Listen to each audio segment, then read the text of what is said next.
today he's looked really good to get himself in the breakaway first and foremost. He did this in the Tuscan stage, but kind of backed out of it late on.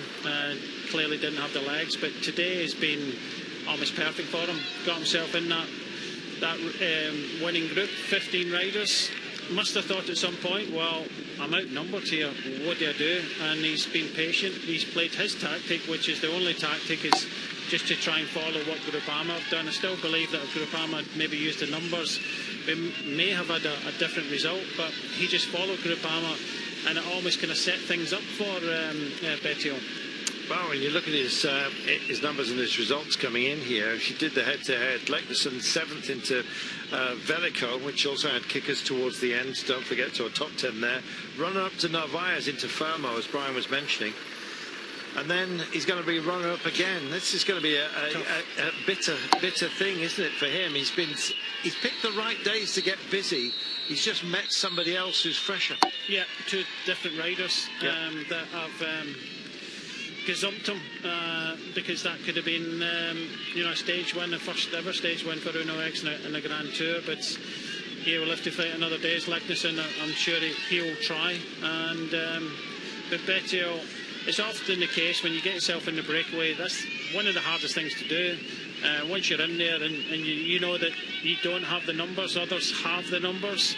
And the worst case scenario for Bettiol would be if they started using the numbers, and then you have to kind of pick and choose, like he did at the start of today, who he goes with, what attacks he goes with. Yeah. But this has almost been perfect for him. Well, perfectly delivered as well. He allows himself a look over the shoulder. Absolutely solid at 19 seconds, 20 now. He's extended it. And just the way he's spearing through these corners, I mean, it's a golden thread he's brought down on what was quite a technical descent. In fact, it was a benign part that almost caught him out with the sleeping policeman, as you say, the traffic calming humps. He's down lakeside right now, and he is setting sail. This is brilliant. We said it might be 12 minutes, and so it's proving to be, Brian. Yeah, he's taken his ear piece out, so he doesn't know the gap. If he knew the gap was maybe 26 seconds, he might, in his mind, might ease a little bit. But no, he's taken his ear piece out. He's just going to give 100% all the way to the line. Pink jersey riding with the blue. Vingegaard in the blue jersey. Of course, Olalio, our glorious leader, and he's been spectacular in that regard. He's done a great job, and Bahrain Victorious have had just such an amazing race after Zegart's win yesterday as well.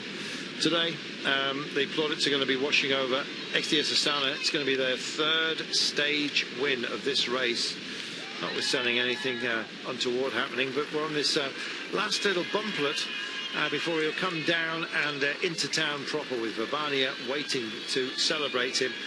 There's going to be a big crowd. They're going to be in full throat for this man who's gone full throttle. Yeah, no, it's been a great watch. I have to say, maybe I was a little bit disappointed there was no attacks before the climb. I thought that would have been really interesting, but they all came together on the climb.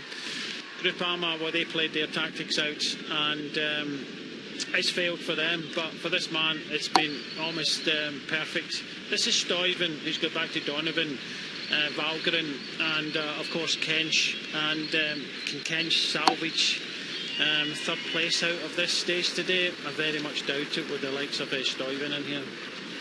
Let's see.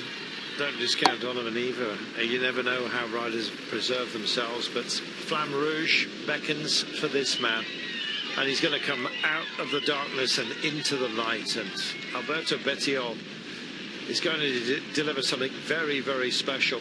His wins come with big spaces between them, but they're very, very special. Big days come his way. Yeah, he's not the most consistent, let's put it that way. But that's a shorter way of saying it. He was very consistent on the climb, measured his efforts, and yeah, looked really, really smooth. And he knew what he had to do, and delivers it when it's required.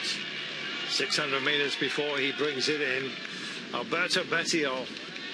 Well, you never quite know what kind of day Alberto Bettiol is going to have.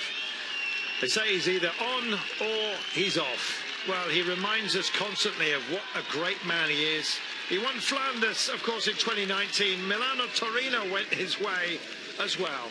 He's had a stage win on the Giro d'Italia, but this is going to be so special for him. Sweet, sweet wine and a very sweet smile from this man. Alberto Bettiol has done it. Fabulous, fabulous result for him. A great result for Italy. They love an Italian winner when it comes to the Giro d'Italia.